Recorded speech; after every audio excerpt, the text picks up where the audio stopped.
to this talk, and I guess the title says a lot. I'm doing this for quite a while, 10 years now. And the original plan was to have 1 hour for each year, but it was too much to prepare. So this is a slightly compressed version, but not too much. So here we have an overview of the talk. We will start with a look at the tools we developed to speed up the mocap process, to get the data a bit faster into the engine. And once you have the data, they will not jump automatically into the game. So games are interactive and you need to do some extra work to control the data. And in the final part, so the second part is basically about parametric blending. That's the core of the system. And step number 3, that's everything about all the issues that we have, which we cannot really solve with animation data alone. So this is where inverse kinematics and physics comes into play.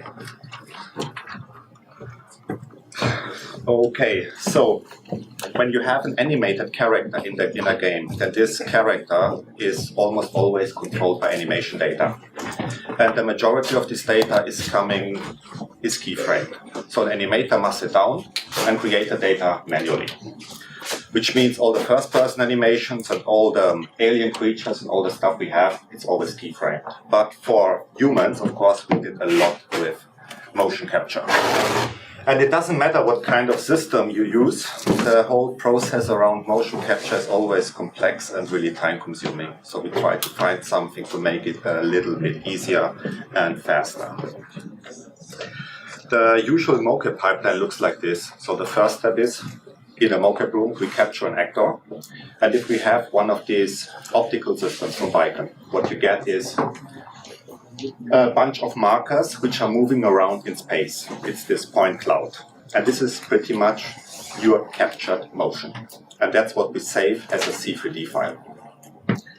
So then we load this point cloud into Motion Builder and transfer the point cloud to our in-game character. And in Motion Builder, we also do all the retargeting and the cleanup, and most of the time we need to animate on top of the mocap data, sometimes even a lot. And if we are done with the cleanup, then we export the file as a CAF file, that's a CRYENGINE file, and then finally we can preview it in the CRYENGINE. And that's the moment of truth, because from now on it's pretty hard to change something. If you don't like what you see, you can only repeat the whole capture session. So these 3 steps is something that all mocap systems have in common. You always have Motion Builder in between, and that's the critical part in the whole system. If the guy in the mocap suit, it's this one, has a different skeleton than your in-game character, then you need to do all the retargeting manually. In some cases, the differences are so big, it has nothing to do with the motion you captured before. So, the biggest problem, of course, is you cannot see how your captured motion looks on your in-game characters. You cannot see it immediately in the mocap room. You must go through the cleanup process, and then you can see it first. But to evaluate it, we need to see immediately how it looks on our character. So then we did something to optimize the pipeline a little bit. And the first step is still the same. So you capture an actor in the mocap room. And one cool thing about the Vicon software is that it can convert the marker data automatically into the skeleton of the mocap actor. So the software can evaluate your skeleton when you're in the suit and convert it to it. And that's something you can export as a B file. One problem we had, there is not much information available about the V file, so we had to reverse engineer it or crack it to access the data. And that's what we got out of it.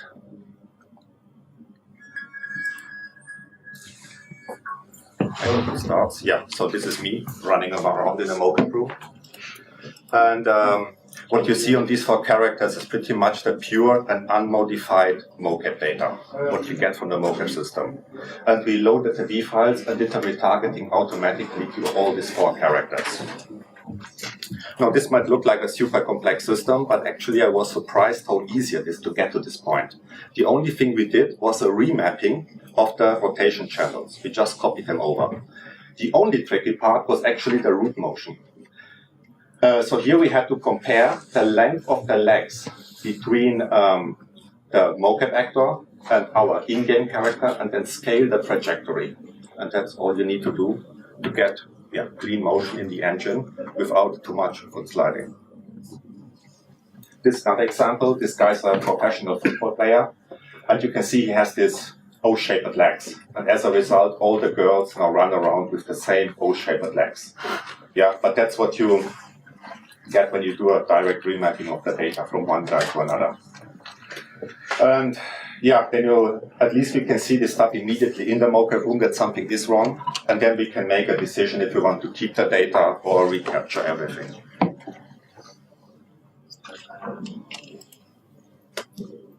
So, and if we like what we see in our previewer, then we can export it into Motion Builder and do the final cleanup for it.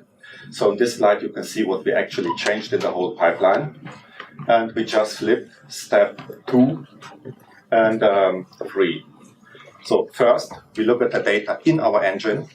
If we like it, it goes into Motion Builder. And that can save a lot of time.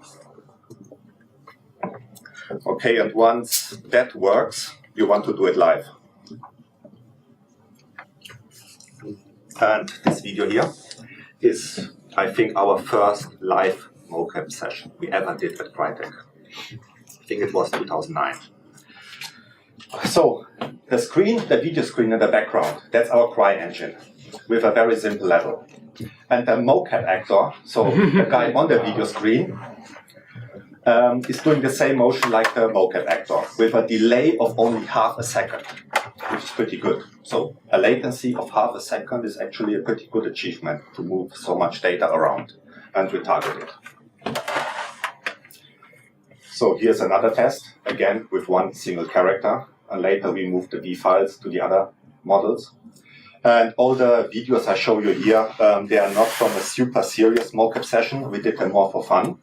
And we were just curious how far we can push the system until we run into the first serious issues. But so we took all this data, applied it to different characters, and I was surprised how stable it was working. There are only, I think, a few situations where we get some issue with some jittering. Maybe you can see it now.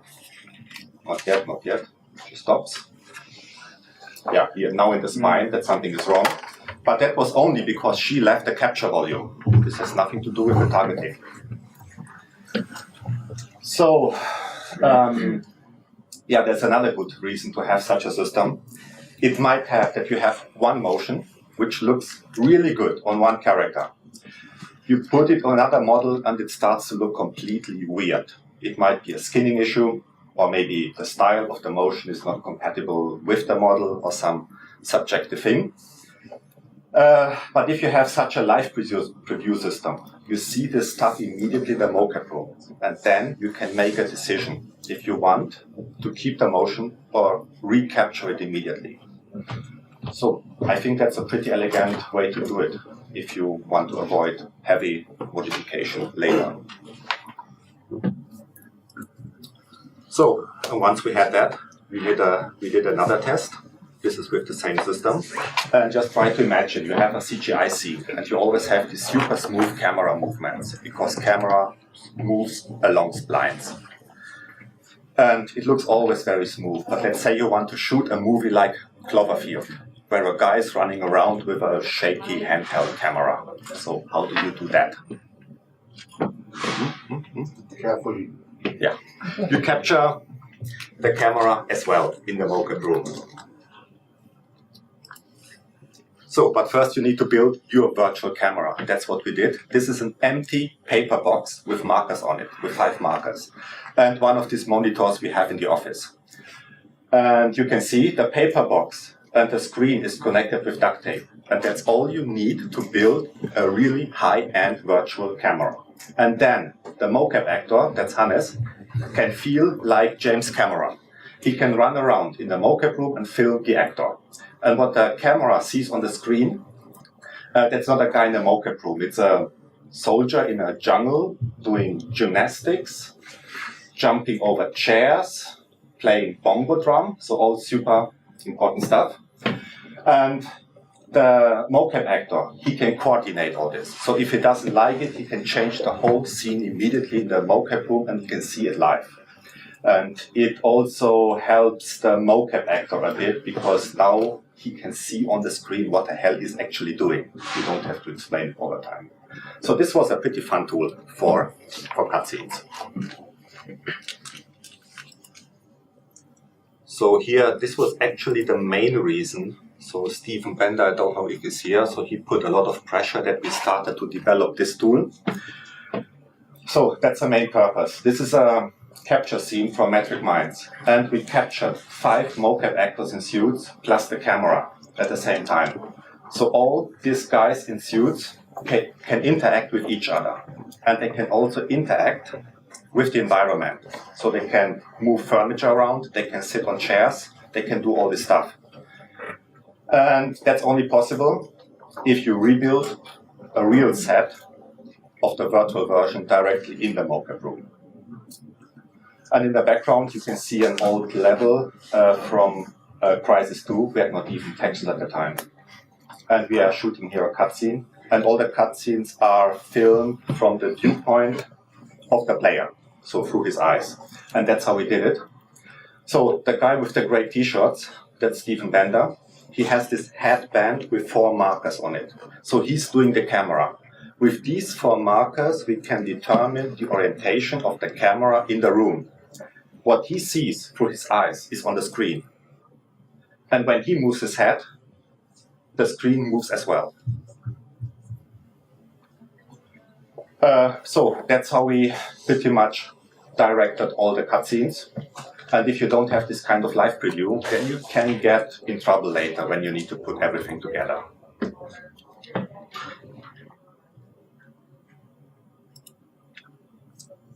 Yeah, there's another video here, and I remember it created some confusion when we released it on the internet.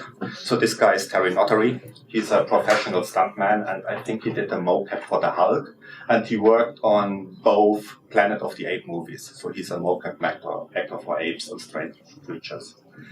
And this one is a capture session for Metric Minds, which we did just for testing. So a lot of people thought, hey, that's how they created the alien motions. But that was not the case. What we tried to figure out in this session was, is it possible to create motions for aliens with the help of a human? And of course, you can take the data from this guy, map it to an alien rig, but the main feature of retargeting is to preserve the style. So what we had in the end was an alien which moved like a human. And that was not something we expected.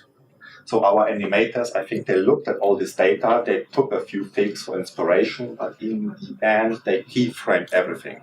So they did it manually, the whole alien animations. We used nothing of that, but I'm pretty happy that we did this test at all. Okay, so what we had in the previous videos was how we created the data, and that was used mainly for cutscenes. And games are not always about cutscenes. So they're interactive, which means as soon as you put a character, as soon as a character reacts to a gamepad, or you have an AI character that reacts to the player, then you have characters which are interactive. And the problem with interactivity is that neither programmers nor artists or animators have any control over the movements these guys are doing on the screen. From now on, the movements are controlled by the AI code or another human player. And for that, you need a totally different technology under the hood. So in the next video, I want to show you some of the issues and how we deal with third-person character animation. Yeah, on the base level, I can control this character with the gamepad, and then I can do all kinds of things, which are not really predictable.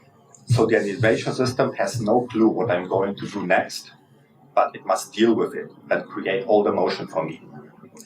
Now I'm constantly changing the speed and the direction, so I can go from a sprint to a slower run, and when I change the direction, it's doing these little weight shifts. when he's running around curves, and he's even leaning his body when he's running in curves, so like now. And when he runs uphill, he's pushing his body forward. This is something we call adaptation to the environment. And while I'm doing this uphill running, I can still change speed and moving direction at the same time. So, and then we have third-person characters under AI control. And to entertain them, I just throw grenades at them and watch how they run for cover. That's the only thing they need to do here. And I can make it a little bit harder for them by shooting them in the legs. And when I hit them, they play this little stumble animation. And what we have in this particular scene, the AI characters never attack the player. They only react to his actions. And that's already enough to make the whole behavior completely unpredictable. So, and then stage number 3, that's the hardest thing. This one. Here we have full interaction between humans and AI. And this is an open combat scene, which means the player can do pretty much everything he wants. He can attack from all directions. He can even jump over AI characters.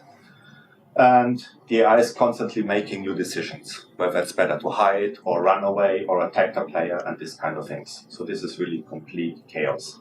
Then we have here navigation in dense environments. Players, so characters jump over objects, or sometimes they run around. When they get so sometimes they can even get stuck or collide with each other. When they get close to the player, you have a melee fight, you can knock them down. Sometimes they can even stand up again and attack the player again. So what we had in this video is actually just a short list of non-predictable situations which we have in game. That's the reason why we cannot guarantee a consistent motion quality. We can guarantee it for a cutscene because it's linear. We cannot guarantee it when it's in the game and when it's interactive. But that doesn't make us happy, so we have to find something to get around it.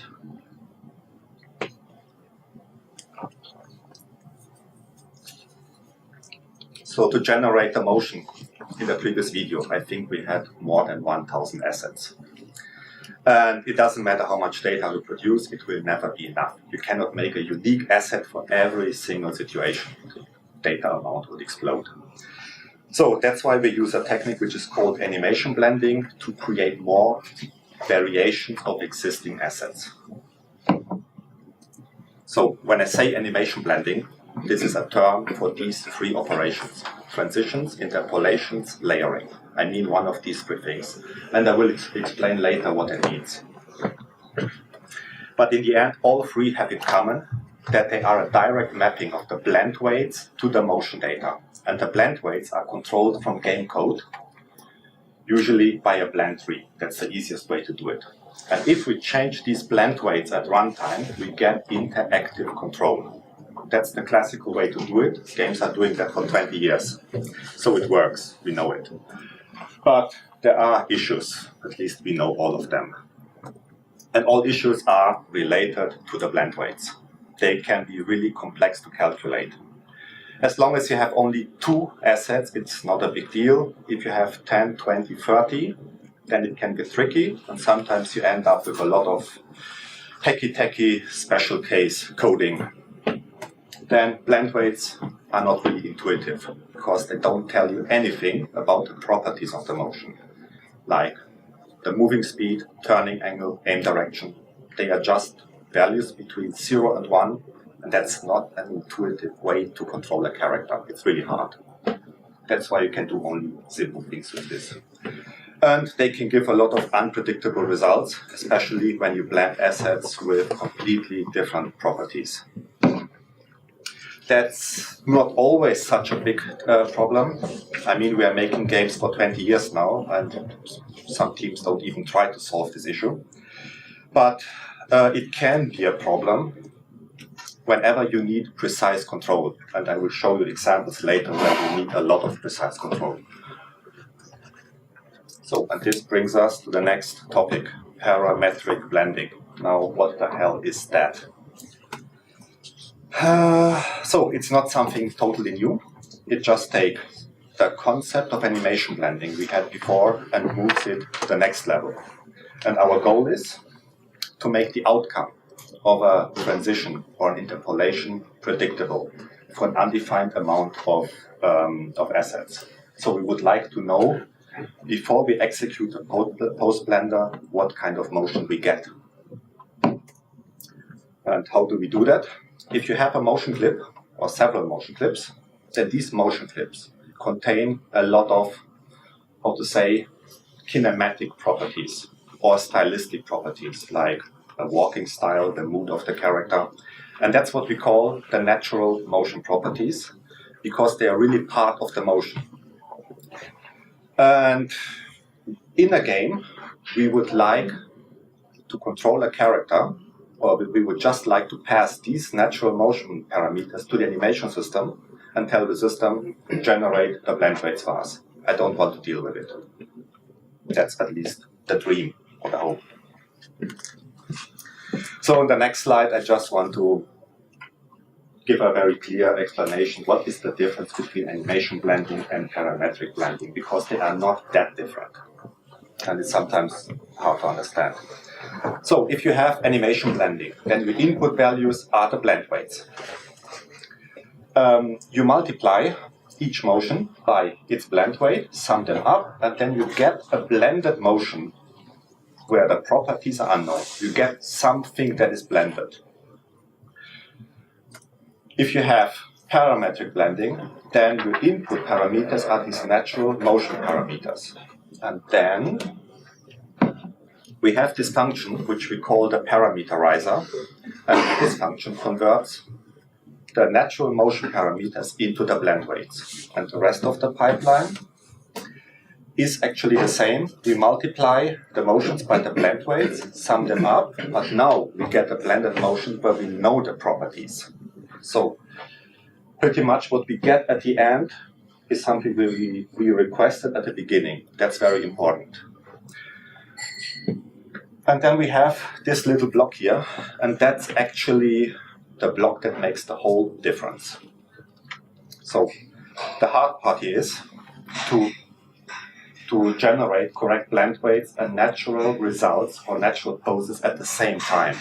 So that can be really tricky, and we wasted a lot of time here. So I guess the next slides are mainly about how the hell do we build this parameterizer. It's not so easy. So I will talk mainly about our parameterizer, which is a bit different than what the ZigWeb guys are doing. And this is always a two-step process. So we do something offline and then something runtime. And there are several sub-steps. And at each sub-step, we have a lot of hidden issues that we need to consider.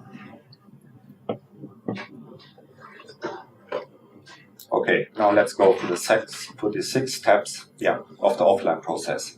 And the purpose of this process is to build a blend space. And the blend space is just an XML file with a linear list of assets which are blendable. That's actually all that we want at the end. So step number one, asset selection. The first thing we need to do is to find multiple. It started, okay, yeah. First we need to find multiple variations of the same animation. The animation in this case is always a guy who is running around with a gun. Now he can run forward.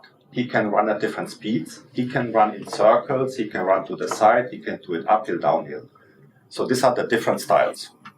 What we want is, we want to take 10, 20, or 100 of these assets, all different styles, put them in one blend space and treat them as one single unit, as one single animation that we can control. So let's say now we have the assets. That's usually a bit of work for the animators. Then we can extract the parameters automatically out of them. So here we have a special skeleton setup where the root joint is on the ground. It's this little red sphere. And in front of the sphere, you can see there are two arrows. One is green, one is yellow. Green is the body direction, and yellow is the trajectory. So the length tells you where the character will be in 1 second. It's meters per second, the length. And if we compare both arrows over time, then we can read a lot of information out of them. Like we can tell if the character is running forward, or in circles, or to the side, or backwards, or uphill, or downhill.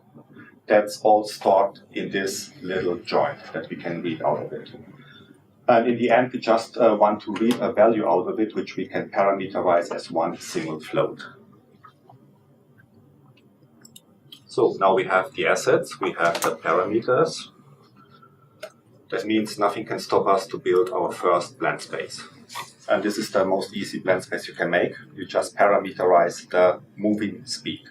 So we take all our moving speed from these 4 assets and place them on the x-axis. This is a coordinate system, and the coordinate system is our blend space. That's how you must imagine it. Now I have this little red cursor. I can move it along the axis, and for each position I get a new blended motion. You see now he's walking, then I can slowly go over to a sprint. So I can generate a really fluid continuum out of these 4 assets.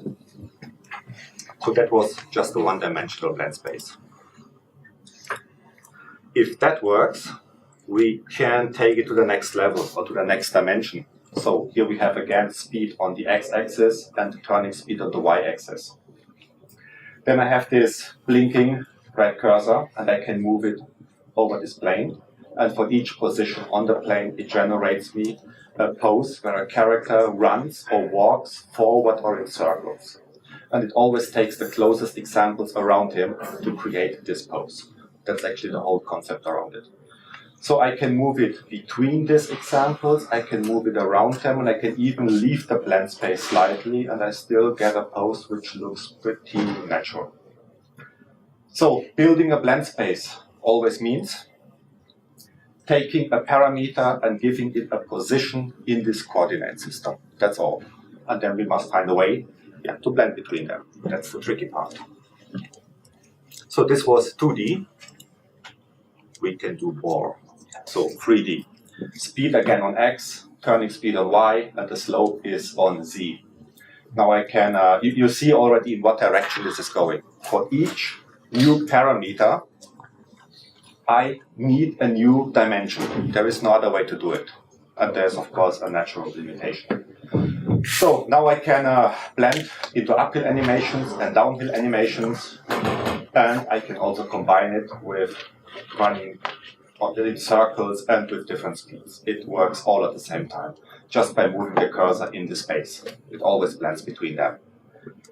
And one tricky thing, when you move in higher dimensions, it's getting harder to debug and to visualize. It's starting to look like a mess.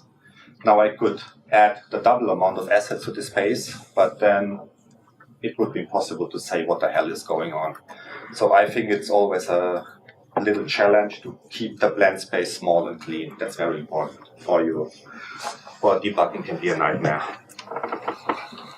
So that was 3 dimensions. Now the question is, how do we generate the blend weights? But there is another even more important question, and that's why I call it weird issue here. I have really problems remembering the sentence. So different combinations of blend weights can give you a blended motion with identical parameter, but totally different visual poses. Sounds a little bit counterintuitive, and it actually is. And when I was running into this issue, it was really driving me crazy.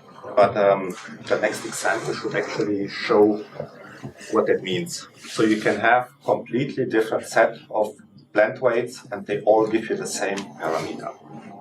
That's what it means. Just try to imagine you have a blend space with 4 assets. And now you want to parameterize them in a way that you get a moving speed of 3 meters per second and a turning speed of minus 1.5 radians. Now the funny thing is, there are 5 ways to do it. You can blend all 4 at the same time, or you can have 4 combinations of 3. And for every combination, we just cycle through them, you see the trajectory is not changing. It's always running along the same path. It's not changing. All of the blend weights are they're completely different. But the pose is changing.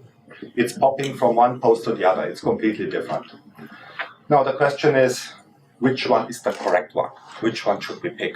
And there is no answer to this. This is totally subjective. Depends on your personal taste in the end. So, because there is no unique solution to this problem, we cannot solve it with math. It is just not possible, which means we need some way to control the generation of blend rates. And that's not too hard to do it. That's how we do it. I need only one video for that. This is a 2D blend space, and when you look at it from the top, you can see that all these assets are scattered all over the place. There is no regular structure. Now, how do we make a continuous blend? There are several ways to do it, but only one is really easy. We do it manually. It's the only way. So we annotate the space with triangles and quads. Now you only need to check if this red cursor is in one of the triangles, and then we compute the barycentric coordinates. And the barycentric coordinates are our blend weights. That's all you need to do. So now you can go left, right, up, down, really in every corner. And even when you leave one triangle and go to the next one, you can see there are no snaps. This is absolutely smooth, continuous control. Yeah, that's pretty much how we do our blending. And the same works in 3D.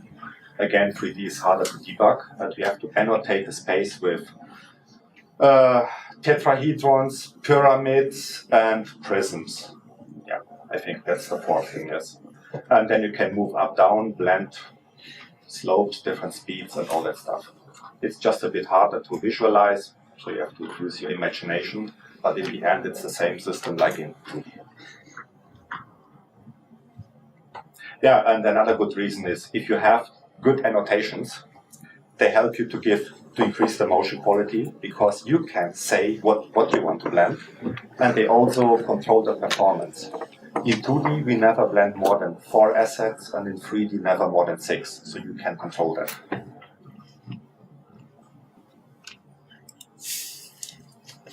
Okay, so far it was easy, and from now on it will get weirder and weirder. So I love the next one. Extrapolated pseudo examples. So that's the blend space we made before, and the green is the interpolation area. And the blend space itself is much bigger. It's this white border. And it's empty because we don't have assets for it. Now we can tell our animators, make more assets, and they will say no. That's why we do it like this. We pick 2 assets, extrapolate them along a line and push them over the boundary. The new asset is called a pseudo example. The cool thing is it takes almost no memory, maybe 10 bytes, because it's just a linear combination of existing assets. And we do that with all the assets which are somehow blendable in the blend space, just to cover the empty space. So we just go around the whole space. And if we have enough pseudo examples, we annotate the space again, as we did before. And then we can blend through the whole space. Now it's pretty interesting what will happen when we leave the green area. You see here the character. The strides are much wider, and the upper body swings like crazy left and right. But here we have actually a character which is running at 10 meters per second and turning. And this is something no human can do. I'm pretty sure if you find someone who can do that, it could look like this. I don't know, yes? So this, we can really create artificial motions out of existing ones. It's pretty cool. So I don't say we should use this all the time, but in Crisis 2 it worked very nice when we threw grenades at the cells, and then they were running in panic away and jumped into cover. So if you see this only for a split second, it's actually pretty good, and it saves a lot of memory on consoles. So it was practical. And now step number 6. Finally, we can compute our virtual example grids. And that's what we do. We take the blend space. We map a regular grid over it. Then we loop over this 2D array and compute the virtual examples. So for each section where the lines cross, there's a virtual examples. And when we do this, of course, we consider all the annotations we did before and all the pseudo examples and all that stuff. And memory-wise, it's pretty good, yes. In 2D, it's less than 1 kilobyte. In 3D, it's 6 kilobytes, so less than a walk cycle. So memory-wise, we are actually good. So that was step number 6, which means now we have our Blendspace and we can use it. But at runtime, we still need 3 steps which we need to execute. So at the beginning, when I started with parametric blending, I mentioned this function, the parameterizer. Yeah, so that's how it works.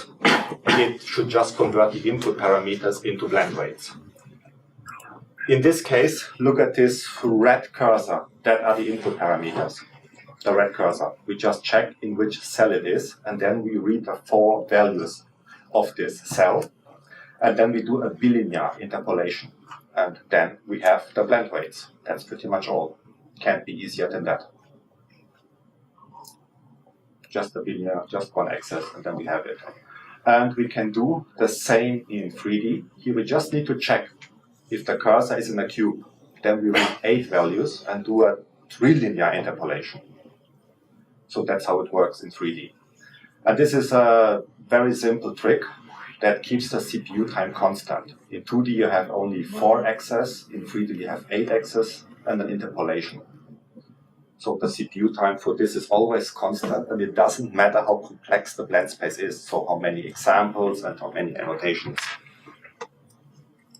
And then the final step before we have the pose, yeah, time warping.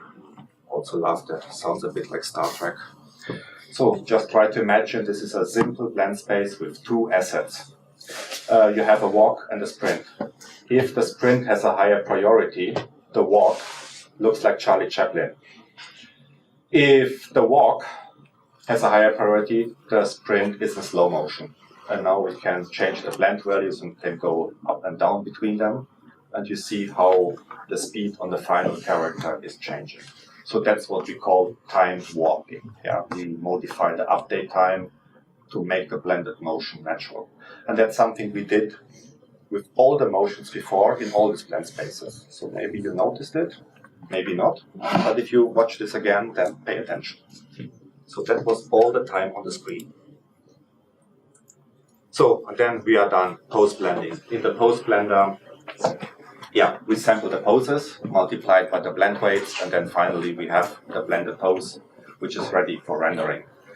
This is pretty easy, but at the same time the most CPU critical thing. So the first thing you need to do, offload it to a thread, because it will kill the main thread. This is a lot of work.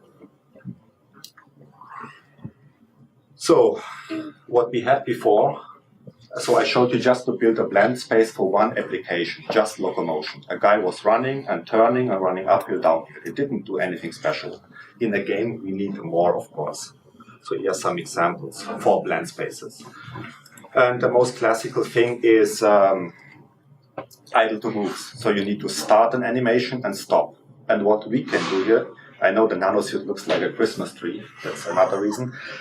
So we can say immediately in which direction we want to run. He shifts his weight and is running in this direction. He doesn't need to stop immediately. I'm just doing this to check the responsiveness. Okay, he can run a little bit longer and then stop. This is one way that we make the stopping a little bit more natural, that we don't just blend into a stop animation. So then idle turns. This is something we did for Rise the first time. I think we called it shuffle jumps or something. And the only thing we do here, we have a jump, which is 1 meter, and an idle animation, and we blend between them. And that's enough to generate these jumps in all directions. And it turned out that this asset is perfect for extrapolation. So we can, the animations were designed for 1 meter, but actually we can jump 2 meters. So it was pretty fascinating to see how good it works. So this was in Rise all the time on the screen. Pay attention next time.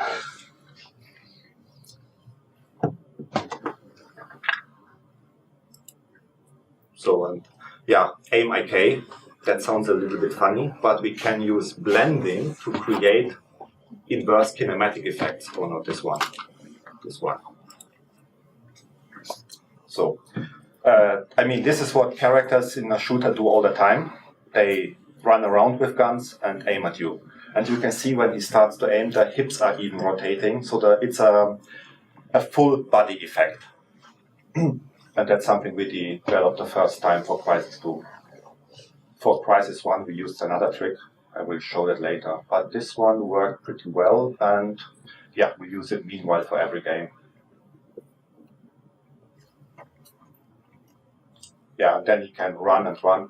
I mean, running and aiming is always a little bit ridiculous. You cannot really do it, but come on, we make games. We do this fix all the time. Ah, okay. Didn't know that this is still in. Yeah, we had many aim poses for all situations, so not just for running and aiming. So you can aim with iron sight aiming, shoulder aiming. You can have blind fire, blind covering. So this is cover aiming. This was just designed to make it very hard for the player to hit the AI. So they were behind a block, and you saw only the gun peeking out, and that made it very hard to hit them. And they can even hold it over the top. Can't do it. Yeah, okay, this one, completely blind fire. I think that worked pretty cool, yes. So this was, you can only operate with grenades in such a situation.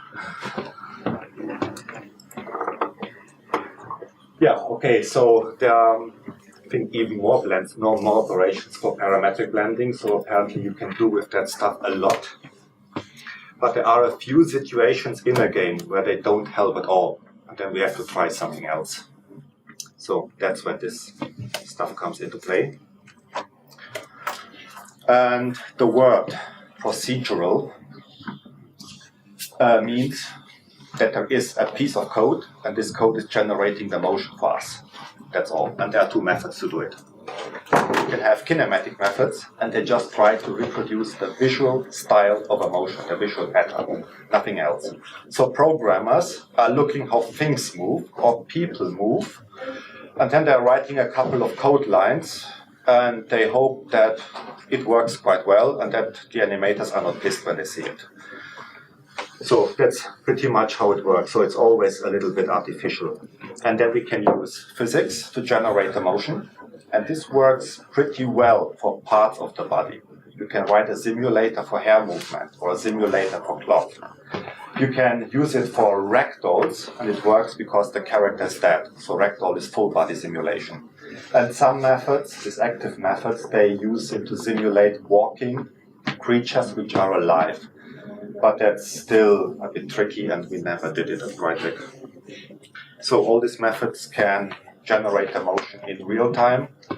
The problem is pretty obvious. Procedural animations are always artificial animations, so it's a bit hard to make them look natural and look good. It's not always easy. So I mentioned before that kinematic methods are most of the time combinations of IK solvers. And the list of IK solvers are pretty short. In CRYENGINE we have only 3. We have 2-bone IK solvers, which are perfect for humans. So for arms and legs, they have only 2 bones. Our aliens and horses and dogs, they have 3 legs, then we use 3-bone IK. And we had some aliens in Crysis 1, which had rope arms and legs. And then we used CCD for them. And yeah, IK generates an artificial pose. And we don't want that our creatures look like robots as soon as we turn on IK. That's why we use a procedural warping technique to make everything look smoothing. That we have only a minimalistic change in the motion when we turn on IK. And here are the typical applications. You fix blending artifacts. So when an arm is not the right position, you lock it with IK. Then you can have ground alignment. That's used all the time. It's always on, like this. It's from Crysis 1, so you can see the character on the left. His leg is stuck in the box and he's just breathing. And on the right, the leg is on the box and he's aiming around, looking around. He can aim in all directions, and the gun is doing this recoil effect. In Crysis 1, we did even aiming with IK solvers. It wasn't the ideal solution, a bit hard to control, so later we switched to parametric blending. This is another scene here from Crysis 3, and I think this was Matthias. He didn't like it when that our recoil always kicked the weapon back. Then you cannot see it when the AI is firing at you and you are looking into the barrel of the gun. So he wanted that the weapon jumps left, right, up, down in all directions. Maybe you can see it here. So this makes the recoil stronger. Usually you don't see it that much, yes, so you must overdo effects in game or they are just invisible. And this is parametric blending for Amy.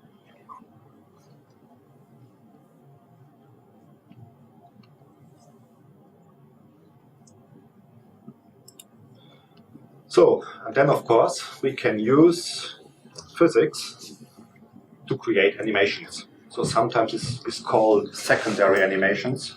So everything that comes from animation data is the primary animation. It's the style that the animators define. And physical animation is a reaction to it. That's why it's secondary. Or you can just call it jiggle joints. And here is a gameplay scene from Rise. So, and in Rise, the characters on screen have a much longer lifespan than in a regular first-person shooter. And they are, of course, closer to the camera, like this one. And when we kill them, they play a slow-motion animation. So this is a very good reason to pay attention to all these little details that go on the screen. Like here, the hair is moving. Look at the fat at the belly and the chest. It's all jiggling around.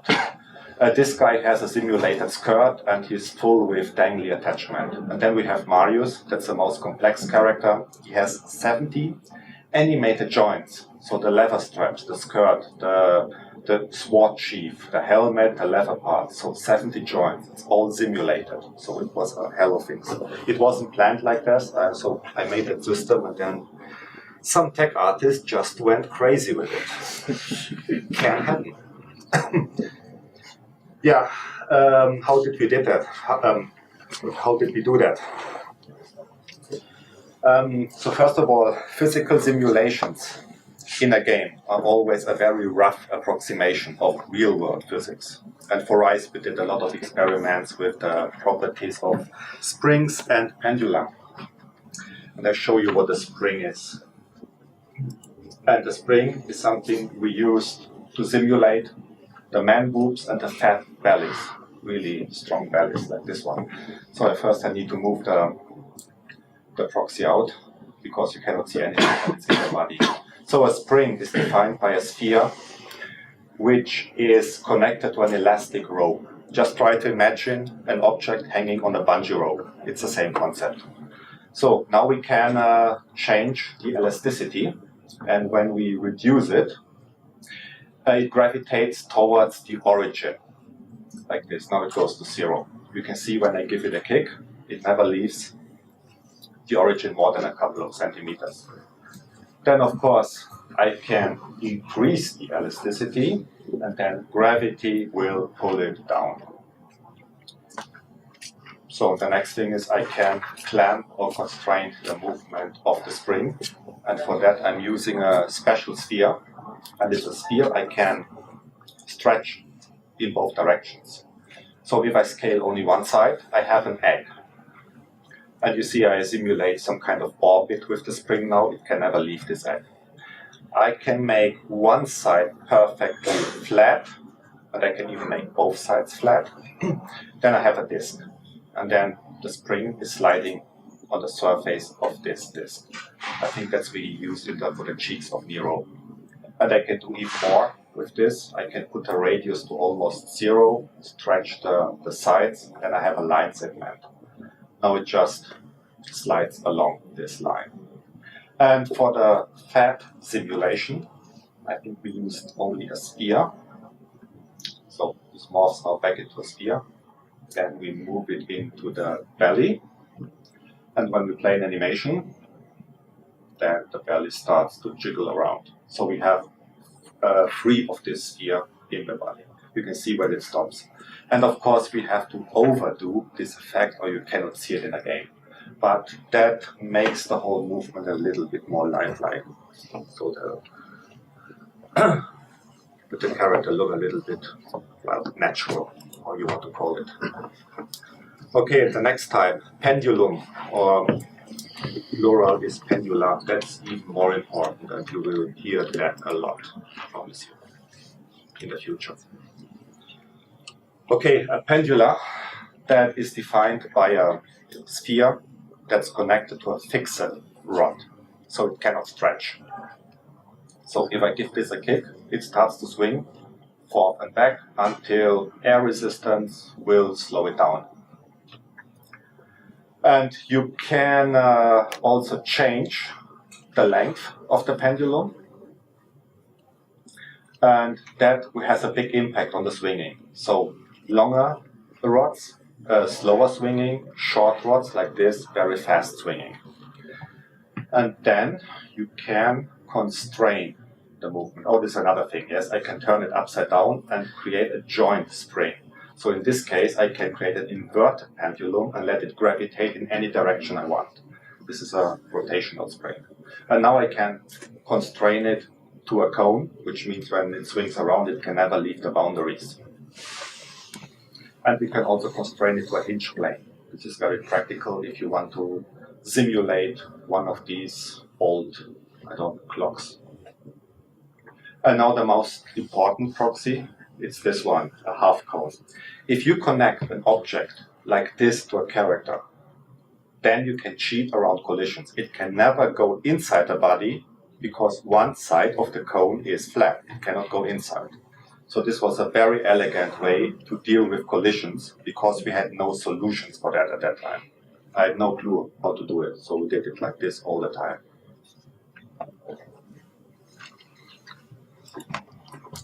Yeah, and I said you will get much more out of pendulas. So here we did, that's also for rice, we did a test with linked joints. And the perfect example is, of course, simulation of hair. Here we have a hair strain with 4 joints. So we attach a pendulum to them. And we can set up the proxies or the pendulums for each one. And then we activate it one by one. And you can see how the parents transfer the motion to the children. And that's a very cheap way, yes, to get a hair simulator in the game. There are no collisions for this one. So it was just luck that it worked because the hair is short.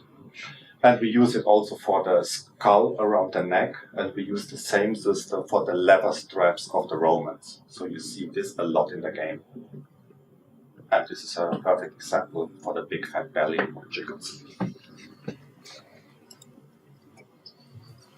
Yeah, then we did some experiments with things. These are things we actually will try to keep them secret.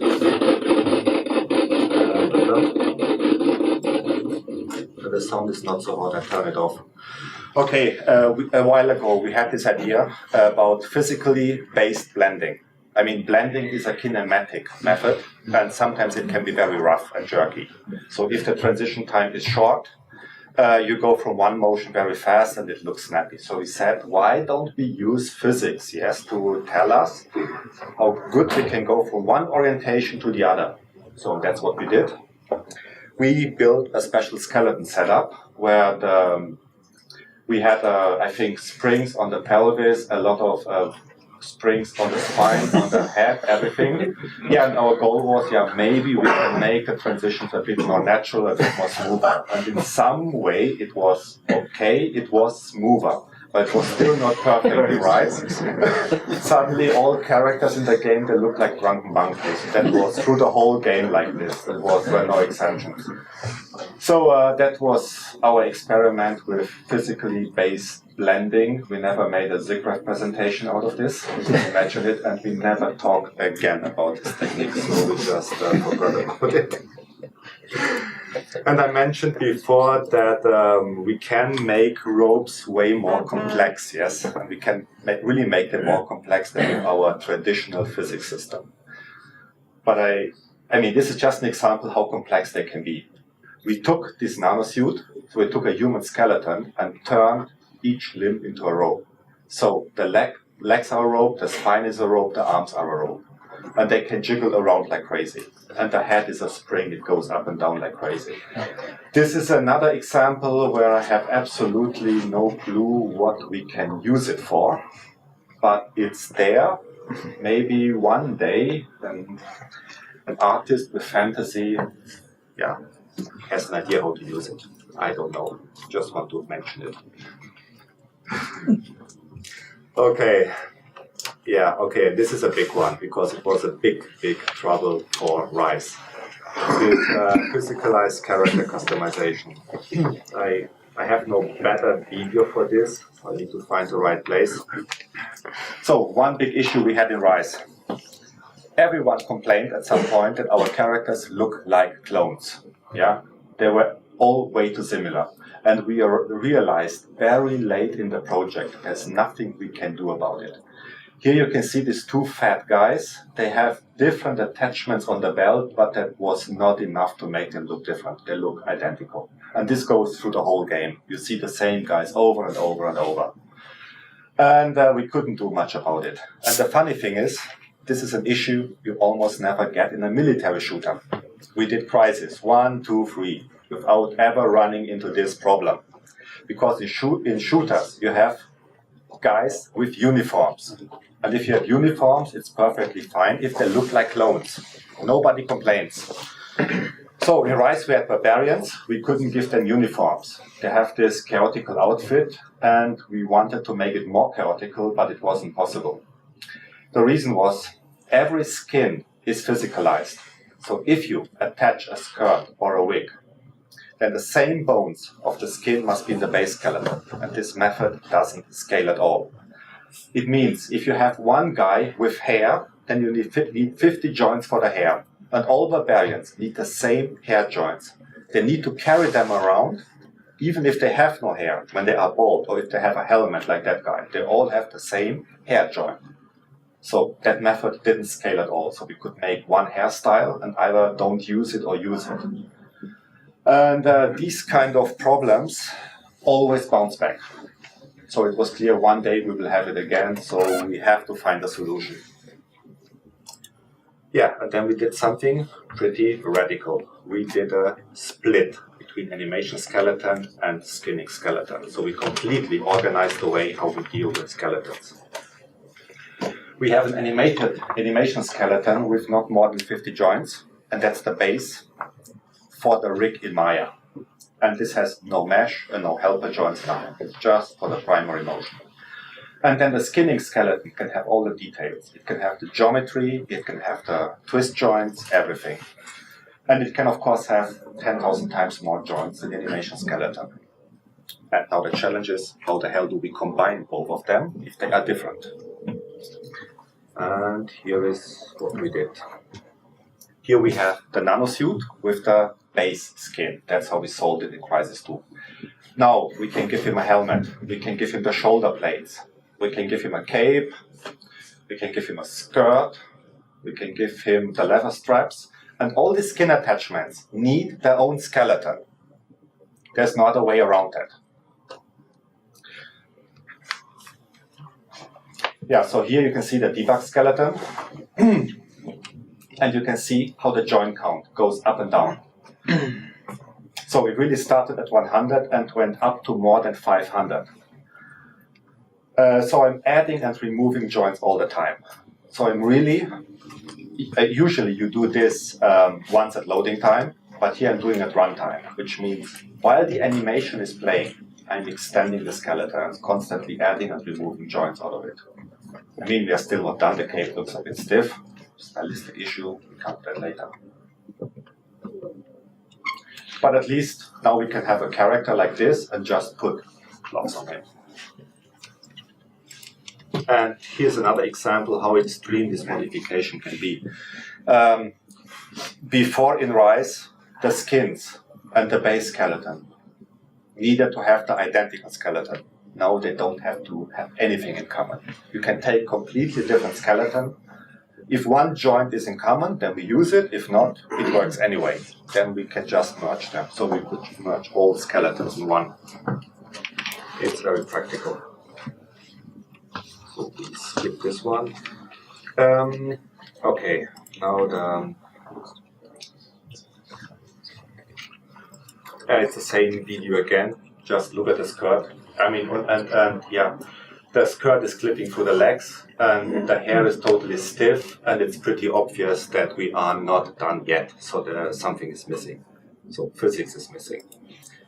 And this comes to this point, the collision dilemma. We have to find a new way how to deal with the physics setup and the whole collision proxy problem. And we did it before. The whole setup was before in Maya, and we exported it with the base skeleton, and that was impossible because now we attached cloth to a character which didn't know about it. It was created 5 years before, and it must be physicalized immediately. So we must import the proxies with the new mesh, with the cloth. It must be part of it.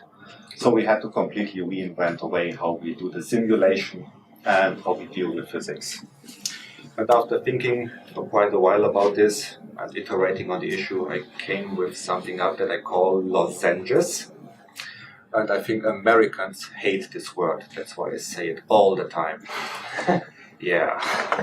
So lozenges are the future. That's the only thing you need to know. Yeah, a lozenge is represented by 4 numbers. And with these 4 numbers, you can represent 8 shapes. Really 8 of them. So I say it again. 4 numbers, 8 shapes. You can see all of them here.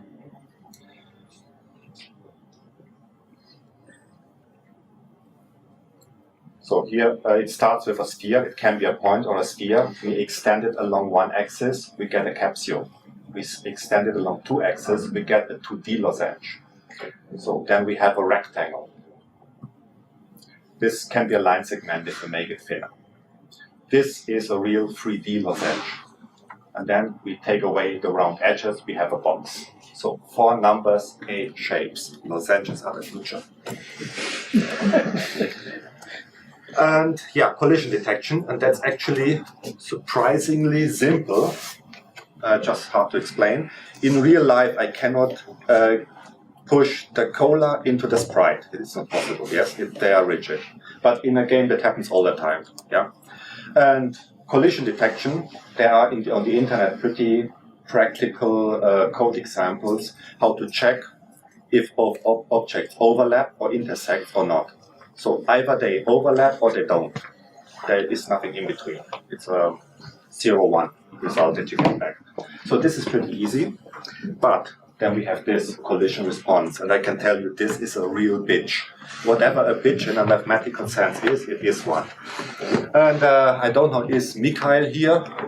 Yeah, okay, there he is. He helped me a lot, yes, and this stuff has something to do with computational geometry and with calculus and with Newton methods and Viviani curves all in one. So it's pretty much all the stuff you always hated in school. And I think you want to give the people a chance to learn this stuff again, yes, to go through this trauma of the school again, yeah. So he's pretty good at this stuff. He is doing it, well, it's unbelievable.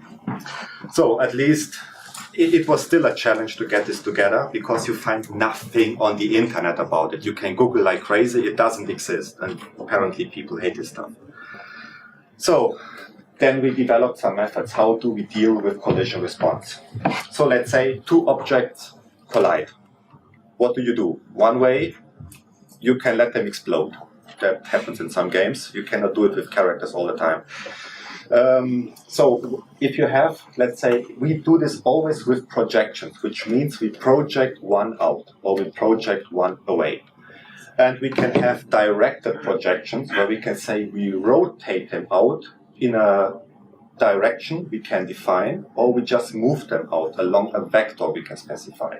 That's called directed projection. And the next thing is we can tell the system, find the best way out, find the shortest vector out, or find the shortest rotation out. That's a little bit more complex to get to work. So this is a bit hard to imagine, but if I show you a video, then it will become clear immediately. So, pendular again. Yeah. Directed projections. So here we have the nanosuit. You see, what's from April. Yeah, so in the leg we place one of these gray proxies. So we scale it and you can see that the blue proxies are moving away. And that's one of our rules. We have the gray proxies, we have the blue proxies, both are lozenges if you want. And the gray always push the blue away. That's the only rule we have. And we can scale it, so we can morph between them. And while we do it, we can still do the collision detection and the whole response. That's very practical because now we can do runtime setup. That's a big advantage. Then we did another thing here. You can see the whole belt is physicalized. One big issue we have with character physics, that animation can move the proxies together and that can mess up your simulation, really. So first we have to use a way to project them out of each other. And then we use directed translational projection for that. That's pretty much the concept. And here you can see in action how it works.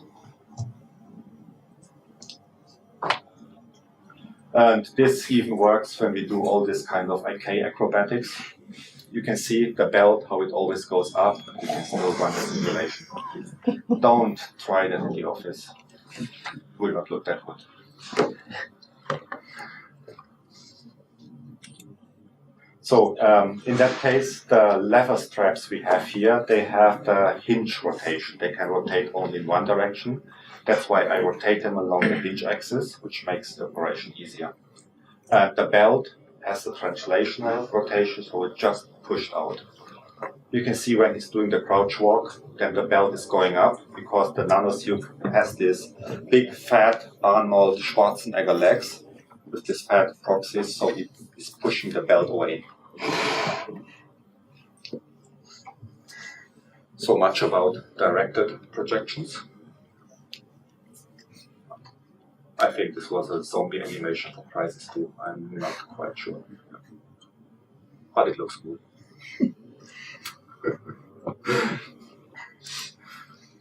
So, and then the next one, short arc projection. Yeah, nanosuit again, this time with a new hairstyle. And this is a much cleaner setup. It has more of these gray proxies for the upper body. So you see he has these gray capsules to check the collision.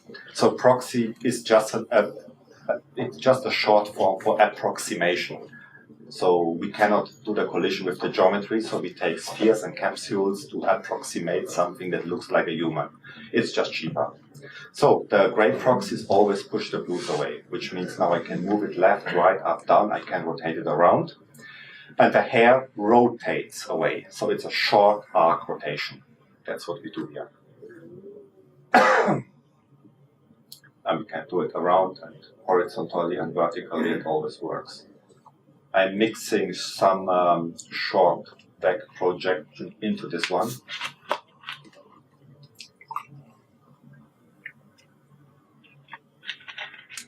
Yeah, sometimes you see some of these green things pop up. I will explain what it means.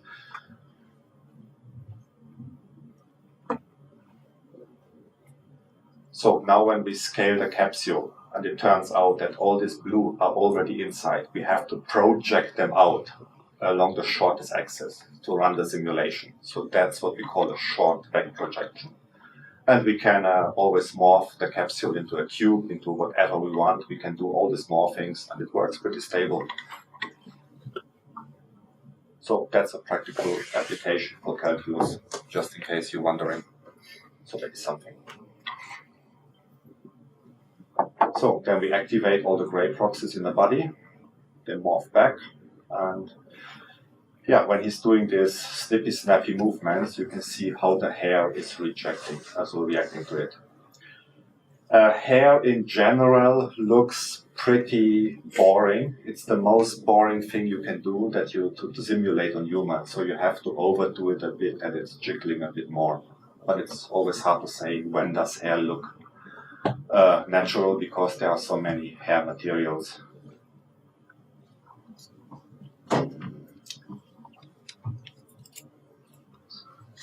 Here was another test, and I just applied a lot of, I just used a lot of cutscenes we had for Crysis 3, and I was curious, how does it look when we use this in a cutscene when the character is close? And most physics simulations have a huge issue with proxies jumping around. They have these micro jerks. So what happens if the simulation stops, the camera points on him? Will they jump around? Will they do the funky monkey dance? What will happen? But you can see here, this is all pretty calm and pretty stable. It's almost Maya quality. I think there's not much you can do to do it better. And this is super fast. We have one analytical operation to resolve collision response. So to unproject two intersecting proxies. Of course, there are always some issues. Just curious if you can see this one. So this is an execution scene from Crysis 3. You saw for a second, he got his leg shot, he pulled his head back, and the proxies came out of his chest for a split second. Did you see it? Who saw it? Yeah. Oh, you saw it, okay. Repeat it. I can repeat it here. So hair comes out of his chest because he bends the neck back. If you see this kind of stuff, just avoid this animation because from a math point of view it's hard to solve. It's not so easy.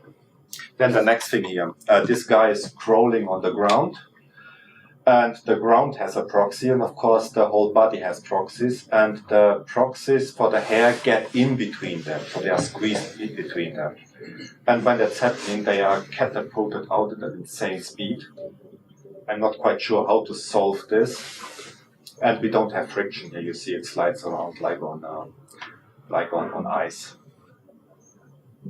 So these are still some things we need to work on, but all these scenes are exceptions. We don't see them so many times in games. So these are the few cases where it turned out that it doesn't work. Okay, so again, pendulum, this time for clock. And what we have here, it's a pendular grid. So you can see we have these vertical strains, which have the same setup like the hair we had for clocks. And there's a horizontal constraint on them. These little red lines, which are to make sure that the ropes are not flying away in all the directions. And that's pretty much all we need to do to get a pretty stable clock simulator to work. And this is always the nanosuit. I think this model is just perfect for all these experiments. It was built 5 years ago and it still works today. So we can give him a helmet, a cape, a stupid miniskirt. So yeah, that's why we can operate with all these kind of things.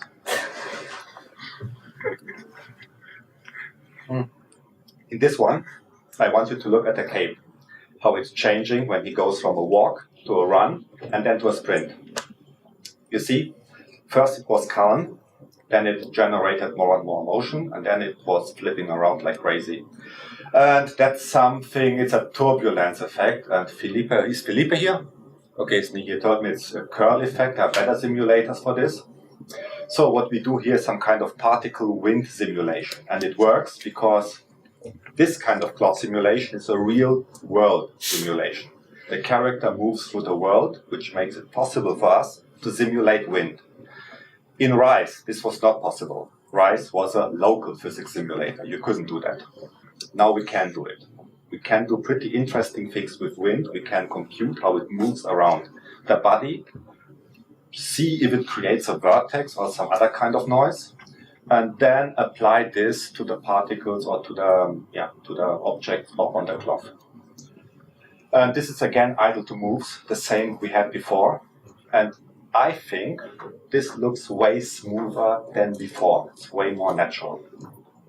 Not sure if you see the same, but I think the only reason why it looks smoother is because of cloth. The cloth, I mean, it has this nice acceleration and deceleration, and it operates like a smoothing filter on the animation data. It makes the snappy style of this idle to moves look somehow better.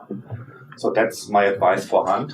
Try to find a reason to put a lot of dangly stuff on all the zombies and on all the characters, because that will make the animation look smoother. It really helps a lot. I mean, Assassin's Creed, I think, was the first game who really featured this feature like crazy. And that was 2007. Now 7 years later, I think we should have it on every single character. And we have a better method to do it.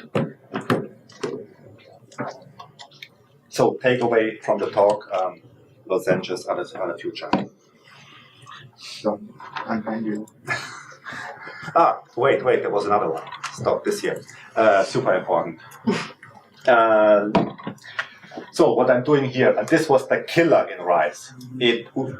Everyone went crazy because we couldn't fix it until the last moment. When you teleport a character, you just place it to a different positions. Your particles or cloth particles just go crazy. The simulator explodes and the cloth is set up and will never recover. With this pendular cloth, it cannot happen. It doesn't matter what you do. You can take him upside down, you can beam him, you can do all crazy things. It's just stable, really rock stable. You cannot make it more stable like this. And the other funny thing is, it sounds like a contradiction because I'm using still a static collision test. This is not continuous collision detection. But tunneling is not possible with this method because it's the way how we update the cloth. We really treat it as a continuous connected mesh. That helps a lot.